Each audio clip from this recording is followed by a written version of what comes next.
What is up, everybody? My name is Mike, and I am coming to you live from my living room this time. And we are going to talk about my Army story, how I joined the Army, and all that. And you guys can ask questions if you want to. What's up? I can't even say your name on TikTok because it is just not normal how to say it. What is up, Jen? How are you doing? I'm just editing one thing really quick because I don't like the way that it. Oh man, I don't like the way that it looks on here, so I'm going to edit it really quick on Facebook, and then I will be with you all. You guys can drop some questions in the comments, and I will answer them. Thank you, Jen, for saying thank you for your service. I appreciate it. Michael, can you let the dogs out, please? Yeah, because they want out.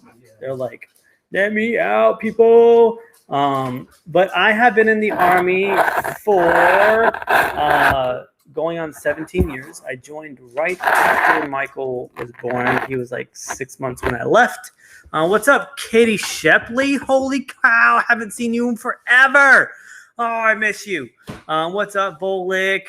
Hello. As you guys get on, please share this out. I'm just here telling my story, how it came to fruition and everything else. And I also want to make sure that everybody knows that I am not a scammer or a spammer. If you are talking to me on another platform that isn't TikTok, Instagram, or Facebook, that is not the real me.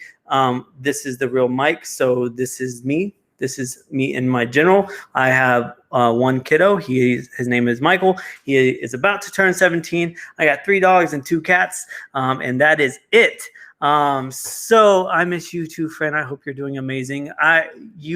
We are doing amazing, and I hope you are doing so awesome. I saw that you had some cows and calves up there in Canada, so that is very, very super exciting. So let's rewind this back 17 years and figure out how Mike became a United States Army soldier and now a sergeant first class. So first off, I was working 2 jobs. To make ends meet, to have a place over our roof, to take care of Michael and his mom and myself. And I wasn't able to be at home as much as I wanted. And we were literally barely making ends meet, And I was the only one working at the time. So it was a struggle bus. Backstory, my dad was in the Navy for 20 years. He retired when I was in the 6th grade, and we spent the last 9 years of that in Honolulu, Hawaii at Pearl Harbor. He was a submariner, so he did a lot of deployments, and to this date, I'm pretty sure he has more deployment time than I do. So props to my dad for doing the 20 years. I'm almost there. I got 3 years left. And everything else. Good night. You're fine. You can wait. You can leave the door open though. But he did 20 years. And he was 3rd generation, which means I'm 4th generation. But I'm the only Army in the family. Everybody else went Navy. So that is one of the things I have going for myself right now, is that I am the very first Army. I've been deployed twice to Iraq, once to Afghanistan. My Iraq tours were with the 101st. What is up, Sinless Foods? I miss your donuts. I need to come get some this weekend. Let me know if you're going to be anywhere near Frisk, McKinney. Please. I need some donuts. I need some tamales. Please message me so we can grab some from you. But he's had more deployments than I have. I've deployed 3 times, 12, 15, and 12. And I've been stationed at Fort Campbell, Kentucky, Fort Bliss, Texas, Fort Hood, Texas, a couple places in Michigan, and now Oklahoma City. But we will be in Fort Worth only. You guys don't deliver no more? Well, I might have to come out there on Friday or something. I joined, like I said, because I was barely making ends meet. I knew that the military was a great, great, great path, and it would take care of us. Yes, deployments do come in, but nowadays with all the new technology and everything else, it allows us to keep in touch.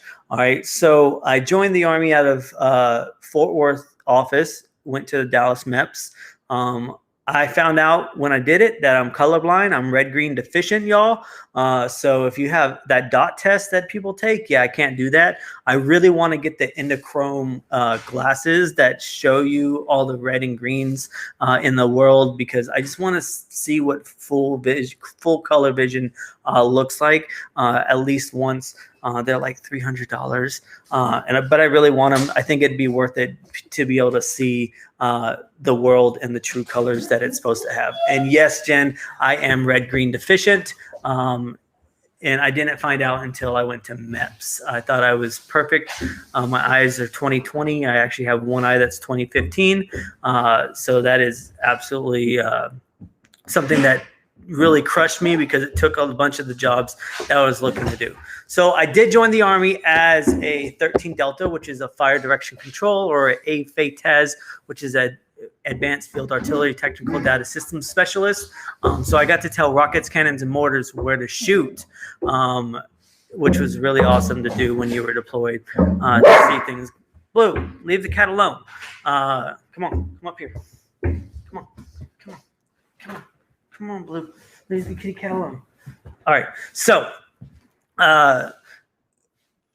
from Dallas Fort Worth, they flew us to Oklahoma City, and then we got bused down to Lawton, Oklahoma, which they could have just let us bus from Dallas to Lawton. It would have been a lot easier and probably more cost efficient than flying us, because then I had to wait for a long time. What's up, Ryan? How are you doing? So I did my basic training back in 2004 at Fort Sill, Oklahoma. It was called One Station Unit Training. I went in October, and we got hit by an ice storm, which was really my first experience with an ice storm. And I didn't. What's up, Sandy? How are you today? I didn't really get to do a couple of the trainings, but they didn't make us stay any longer. We got Christmas Exodus, so I got to come home for Christmas. And it was pretty awesome that we got to come home in the middle of training. I graduated probably in February, March, and then I came home. I did what's called hometown recruiting, where I came back to the recruiting office. I helped them out. I went to my high schools, did a little recruiting. So it's kind of funny that I did that, and now I'm a full-time recruiter. So it's pretty crazy that the path that kind of took and ended up. Then after I got done with hometown recruiting, I went to Fort Sill, Oklahoma, did our in processing there, and then went to the 101st Airborne Division Air Assault, and I was assigned to 2nd of the 320th Field Artillery Regiment. I know I'm saying a bunch of different crazy things, but that's just the units that we're in. And my unit was one of the best units that it was ever going to be and ever was, and it doesn't exist anymore because it was not. People complained about what we said when they called us to attention. So if you've ever seen military personnel, we are very disciplined. We have things called drill and ceremony. So usually there's somebody marching us and everybody's in formation, or they're at the front of the formation and they tell us what to do, and we do movements and everything else. So whenever that person is in the front of the formation and they call us to attention, and it's a battalion or higher type formation, so like hundreds of, maybe even thousands of people standing in one big mass formation. What's up, Daniel Z Postuts? We would literally get called to attention and say, balls, because we were called the balls of the eagle because we were artillery. No, I do not speak Spanish. I am so sorry. I am half Puerto Rican, but I got raised by my dad and I didn't learn Spanish. I went to school for French in high school. Because my last name is French. Save the live so I can finish watching tomorrow. I need to go. Okay, I will save the live, and it will probably be on my IGTV if you want to watch it. But I need to find out where you guys are, Sinless, so I can come get some donuts and stuff while I'm in Texas this weekend. Sandy, thank you so much for your husband being a retired staff sergeant from the 82nd Airborne Division. I really wish I was able to go airborne. So I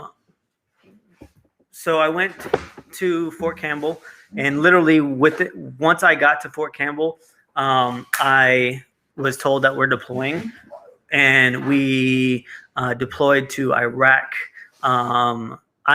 Daniel, I still currently serve in the Army. I'm an Army recruiter here in Oklahoma City, and I've been in the Army for 17 years. I am aiming for my retirement. Blue, leave the cat alone. No. I am aiming for retire. That's real life, people, right there. Real life. Dog's going after the cat that's under the couch.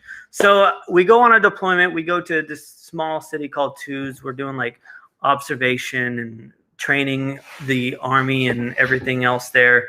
And then we ended up turning that base over, but still occupying it because there was a team there that was helping out training and everything else. Once we went to our new base, which was FOB Warrior. Stop, Blue. No.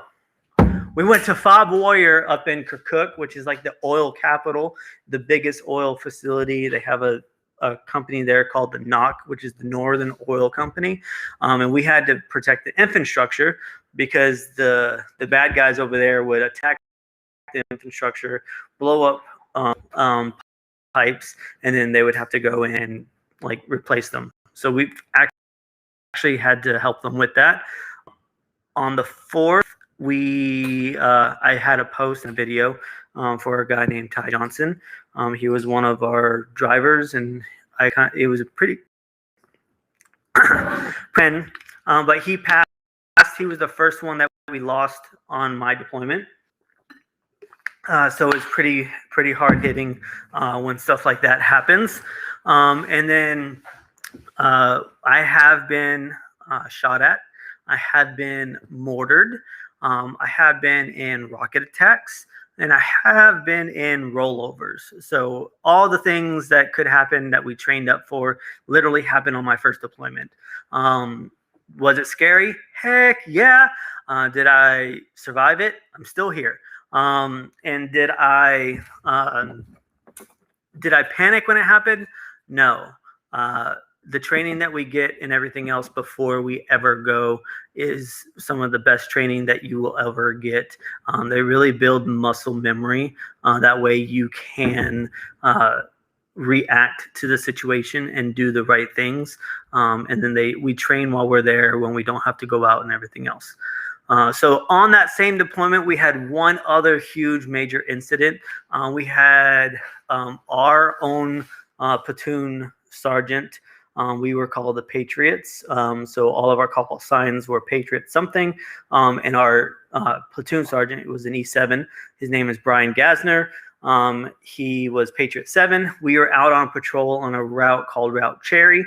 And usually we have to drive like 5 miles an hour because of the IEDs and the trip wires and everything else that they have out there. I was the gunner of the lead truck that day, and it was super, super early in the morning because we had to make this drive, and because we had to take that route, it literally takes forever. Okay. I think we were taking ballots somewhere or going to an OP to watch a suspected IED in placer and everything else. So we were driving. I'm pulling security, making sure there's nothing that we're going to hit. And they're pretty sneaky. They'll put like fishing line on these trip wires and pressure plates, and they'll literally pull it across the road after this first vehicle or second vehicle goes, because we usually have like front facing gun, left gun, right gun, alternating sectors of fire guns, and then a rear gun. All right. We were going, and then all of a sudden we passed, and then you hear boom. So Sergeant Gasner's and Light and I forget the gunner's name. I think his name is White. So it was Gasner, White, and Light were in the car with the interpreter. And Sergeant Gasner got really, really hurt. Pretty much had to pull over, do security, call up a 9-line medevac. So I do wear 9-line apparel, and the reason I do it is because they support veterans, and they make sure that people that have been hurt and everything else get extra help. And 9-line is how you would call in for one of those helicopters to pick up the wounded. So I had it on, literally wrote in my turret exactly what I needed to call. And so everybody was out of the truck. I was one of the lowest ranking people still in the truck because all the gunners stay in there. So all the gunners are freaking out. So I switched my frequency to call up to the higher that we're in and tell them, hey, this happened. This is where we're at. This is everything that you need to know. And literally within like 5 minutes, they had a helicopter and some attack helicopters in our area to make sure that they were clear and we could get him out of there. So then we had to literally wait a couple more hours so that we could get us out of there, get a recovery team, get EOD to do their investigation, and then we went back. Literally half of us, when we got back to the base, we donated blood because Sergeant Gasner needed it. And Daniel, the craziest thing that I've seen in the Army would probably either be Sergeant Gasner's incident or we were pulling security one time on the same deployment, which is on that deployment before Sergeant Gasner got hurt. And we were pulling security on a oil pipeline that they blew up, and they were excavating, so they put a new one in. And it took us 3 days to get it dug up, put in, and covered. So the last 2 days, we got rocketed and mortared. So we were pulling security, and all of a sudden you hear, boom, and you could feel the shock wave. So I was literally standing out of my turret pulling security, and I could see this explosion happen literally like a couple meters over, and I felt the percussion. So I called direction, distance, and description, and then we literally booked it out of there the other way while they shot a couple more and never hit us. So that was probably the craziest thing. My second deployment wasn't really as bad. We went to a different place. We were on our own little fire base, so it was a little bit more freedom. We got to shoot artillery a lot more that deployment. We were on Fob Orion, right south of Anaconda, and it was pretty fun. We had like 3 different shifts that we had to do. One shift was pull security in the towers and the gate.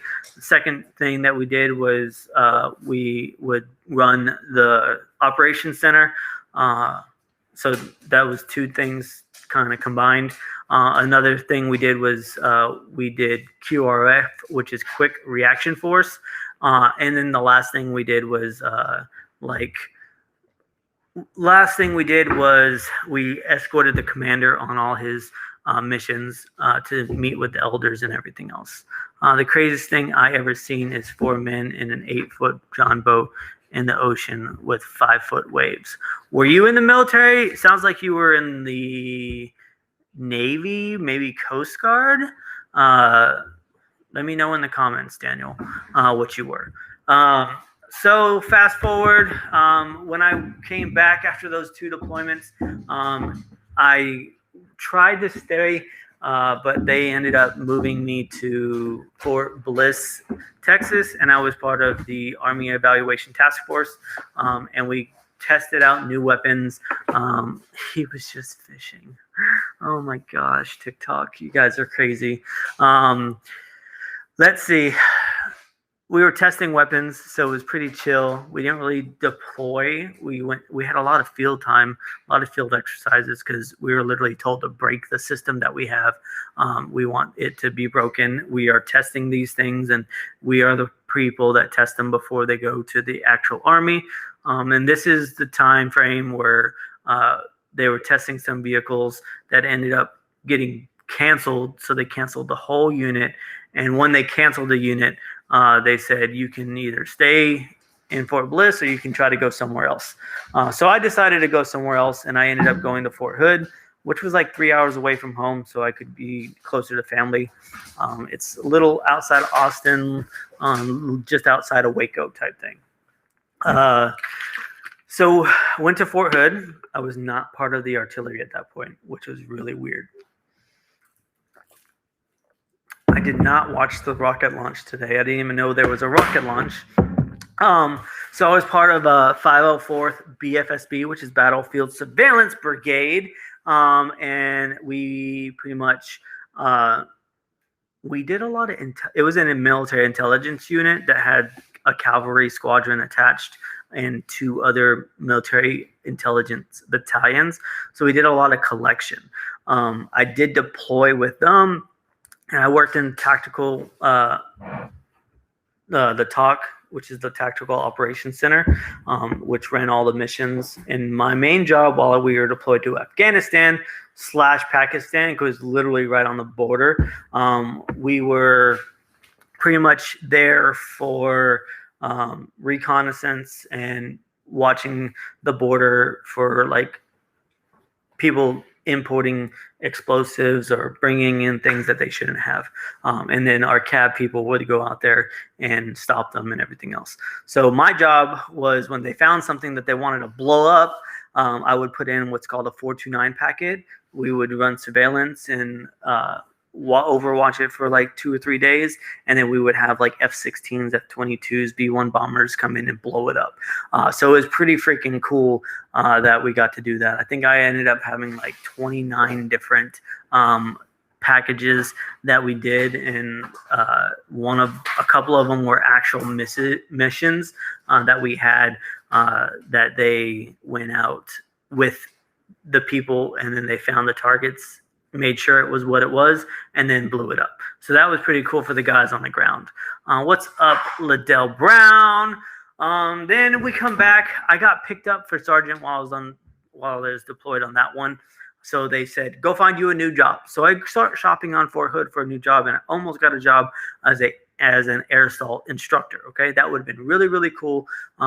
Kind of laid back, sometimes really, really early mornings.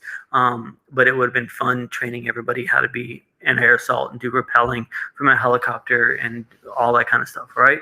So I got picked up on recruiting orders, went to Fort Jackson, South Carolina for training, came back, got orders for Flint, Michigan, and I've been in recruiting ever since I think it was 2013. I absolutely loved it because I was able to talk to hundreds of students, hundreds of college students, and hundreds of people on a daily basis about what the Army can do for them. And I sat down, did an Army interview, talked about their goals, did some goal setting, and I was able to change lives. I ended up re-enlisting to stay in recruiting. What's up, Liz? So that is pretty cool that I got to stay in recruiting. I actually got to run a station in Lapeer, Michigan. We were a very small station. It was literally 2 people plus me. When they separated us from the other office, we were actually the bottom, like ranked 32 out of ranked 32. We were at the bottom, all right? So we had to start there, and we started building our rapport in the area and everything else. And we ended up being the #1 station in the state of Michigan for 2 years. And then I ended up leaving, and then they still did pretty well. But that was actually pretty cool that we were doing so well that we were recognized as the best station in the state for a while. Then I come to Oklahoma City, and I was in Norman, and then I was in, I currently do autonomous recruiting in Yukon.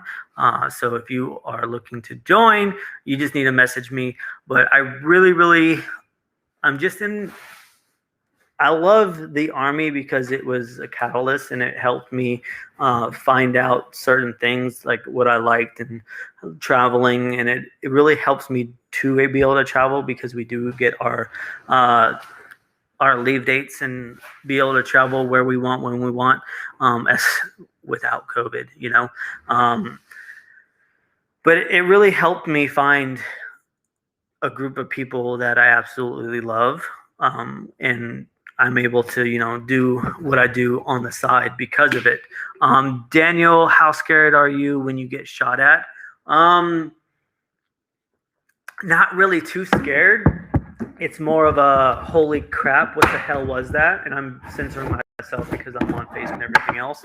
But sorry, I'm gonna have my nightcap while I'm talking to y'all.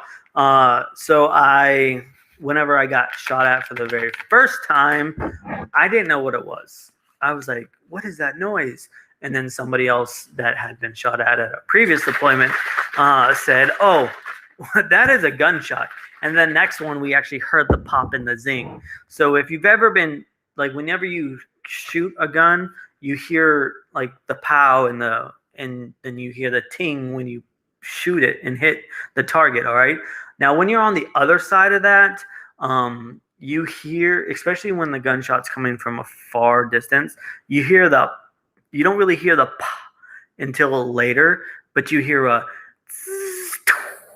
like when it goes by you hear a pop and a zing, especially if it recoils, or not recoils, but ricochets off of something. What is up, Steph J. Keto? I'm just gonna fanboy a little bit for just a second.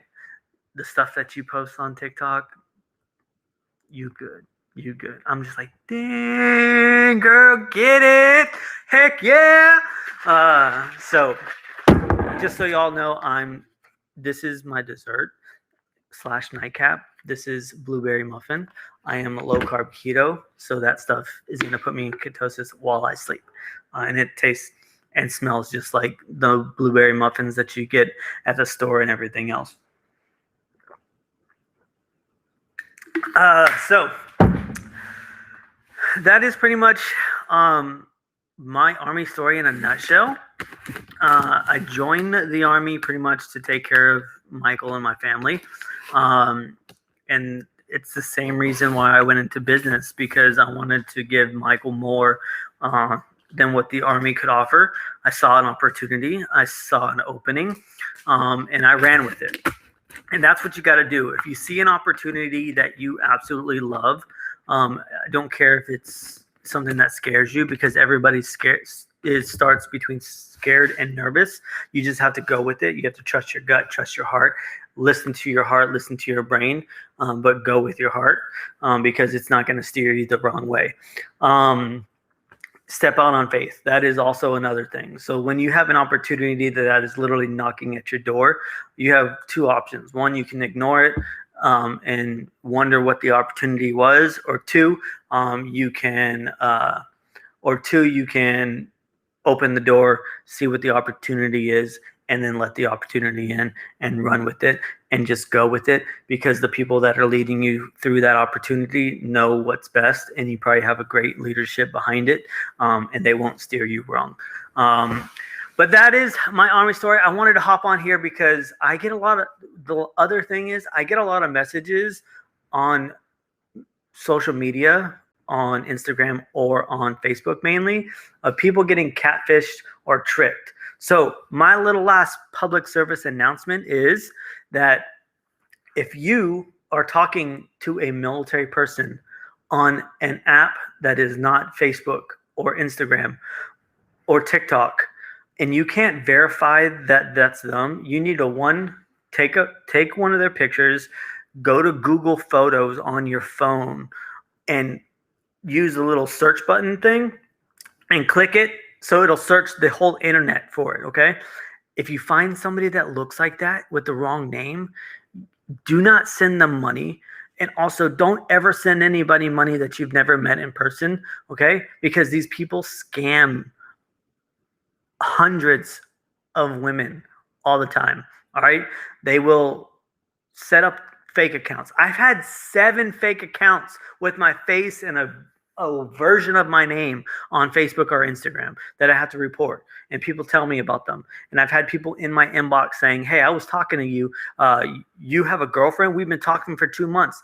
I'm sorry, ma'am. No, I haven't been talking to you for 2 months. I've been in a committed relationship for over a year. I'm sorry. So they kind of feel bad. But we don't need your money to get home from a deployment. They will send us home. They will bring everything home. Even if we get sent home early, they send us home. The military will make sure that we get to and from the places that we need to go. And then if we are on leave, they will still make it to where we get to where we're going. Even if we have a crisis or our credit card gets hacked or our bank account gets hacked, guess what? The Army is going to get us home because we have ways to help ourselves, and other branches have the same thing. So the Army has the Army Emergency Relief Funds, or AER loans, and they will literally get a loan for you that comes out of your paycheck after you get back and everything else, so that way you can get back. So please, please, please don't fall for these people that are trying to scam you out of money, out of products, out of phones, or whatever they're trying to get you to get for them. Don't do it. Please don't do it. And if you do find these people, report them. Google search them. I've seen people that impersonate officers because they're a public figure.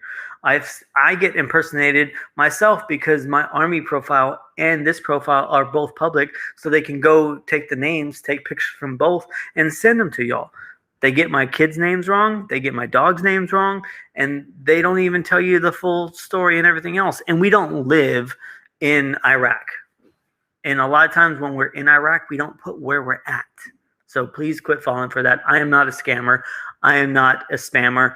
I am in the Army side. I'm Sergeant First Class Michael Chenonnet, Army recruiter. In this side, I am Mike Chenonnet, aka Superman Ketone Fuel. So y'all be safe, stay out of trouble. Hit me up if you want to try these things, because these are absolutely amazing. But I'm going to hop off here. I've been rambling for a little bit, but I wanted y'all to know who I was, what I've done in the Army, where I've been, and know that, yes, I am really in the Army, and this is me. So if you have any other questions, feel free to drop them in the comments. But I hope y'all have a great morning, afternoon, or evening. Also, on whatever platform you're on, drop VIP in the comments. That way I can add you to my VIP list. I will send out a message saying I'm going live. It's one of the things that I need to work on. It's a skill not yet developed that I'm trying to develop, okay? So I will work on it, but y'all need to get on it so it actually goes to more people. So drop VIP in the comments, and I will get you the instructions on how you can do it. I don't care which one you are on. I'm on 4 platforms, so just drop it. I'll make sure that you get it. And then on Facebook, you guys can tap my face. This changed, so hopefully I get this right. So you tap my face, you hit the 3 dots in the corner. You want to turn me on to favorites. Then you want to tap the 3 dots again, turn on live notifications, and follow me. And then you can also, if it's the first time you're doing it, you can add me as a friend. All right, so make sure you add me to favorites and star me. That way you always know when I'm going live, and I'll be at the top of your news feed all the time. Instagram, y'all just need to make sure that you go to the bell on my profile and turn everything on, turn everything green, and then make sure you subscribe to my stories, because that's where everything goes down.